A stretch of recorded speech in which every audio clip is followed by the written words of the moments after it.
કીર્તિ પટેલને થઈ આટલા વર્ષની જેલ. ઉભા રહ્યો વિડીયો બંને એટલો શેર કરી દેજો ને વિડીયો આખો જોઈ નાખજો, કારણ કે તમને બધા લોકોને હું જાણકારી બતાવવા જઈ રહ્યો છું. નમસ્કાર મિત્રો, ફરીવાર એક નવો વિડીયોમાં તમારું સ્વાગત છે. સૌપ્રથમ તમે બધા લોકો જાણ્યું કે ગઈકાલે ક્યાંક ને ક્યાંક રાજસ્થાનથી કીર્તિ પટેલને પકડવામાં આવી. ભાઈઓ, જે આ મિત્રો વાત કીધો, જુનાગઢ પોલીસે ક્યાંક ને ક્યાંક જે કાર્ય કર્યું, જે કામ કર્યું, કીર્તિ પટેલને રાજસ્થાનથી પકડીને લાવી. હવે ક્યાંક ને ક્યાંક તમે બધા લોકો વિચારતા હશો કે કીર્તિ પટેલને કઈ કલમ હેઠળ શા માટે તેને પકડવામાં આવી છે, ક્યાંક ને ક્યાંક તેનો વાંક શું હતો અને કેટલા વર્ષની તેને સજા થઈ શકે છે, તમને બધા લોકોને હું કહેવાનો છું. જે આ મિત્રો વાત કીધો, તમે બધા લોકોએ જોયું સ્નાન કુંડની અંદર, મુરગી કુંડની અંદર સ્નાન કરવા જાય કીર્તિ પટેલ, એના ઉપર પણ ઈ પણ એફઆઈઆર ફાટી હતી અને બીજી બે જેટલી એફઆઈઆર ક્યાંક ને ક્યાંક તેમના ઉપર છે.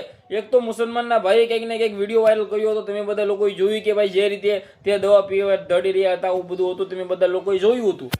પરંતુ ક્યાંક ને ક્યાંક કીર્તિ પટેલ ઉપર હવે ક્યાંક ને ક્યાંક 3 એફઆઈઆર હાલ દાખલ હતી, તેના કારણે તેને પકડવામાં આવી હતી. તે રાજસ્થાન ફરાર હતી. પરંતુ કીર્તિ પટેલ હાલ હલવાણી છે એવું કહી તો કોણ ખોટું નથી, કારણ કે કીર્તિ પટેલ તો ઘણા કેસોમાં હલવાણી હતી. એવું નથી કે કીર્તિ પટેલ ઉપર 1, 2, 3, 4 કેસો છે, ઘણા બધા કેસો છે. ખંડણીથી લઈને એ ટુ ઝેડ ગુનાઓના કેસો તેના ઉપર છે. ક્યાંક ને ક્યાંક તમે બધા લોકો જોયું કે સોશિયલ મીડિયાની અંદર એક્ટિવ હોય છે અને ક્યાંક ને ક્યાંક જ્યાં પણ વિવાદ હોય છે ત્યાં વિવાદની અંદર એન્ટ્રી કરતી હોય છે. પરંતુ આ વખતે કેટલી હલવાણી છે, કેટલા વર્ષની સજા થઈ છે એ તો હાલ આપણને ખબર નથી, પરંતુ કંઈક ને કંઈક કોર્ટ જે નિર્ણય લાવશે એ તમારા સમક્ષ જાણકારી પહોંચાડતો રહે. તમે બધા લોકોને વિડીયોને બને એટલો શેર કરીને, ફોલો કરીને, સબસ્ક્રાઈબ પણ અવશ્ય કરી દેજો, કારણ કે તમારા સમક્ષ જાણકારી પહોંચાડવાનું કામ છે મારું અને તમારે બધા લોકોએ ખાલી કરવાનો છે ફોલો.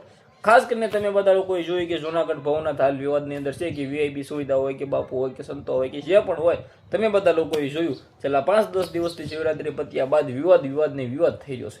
તમારા આના વિશે શું કહ્યું છે વિડીયો શેર કરી, ફોલો કરી, સબસ્ક્રાઈબ અવશ્ય કરી દેજો, જેથી હું તમારા સમક્ષ આવવાના વિડીયો લાવતો રહું. ધન્યવાદ.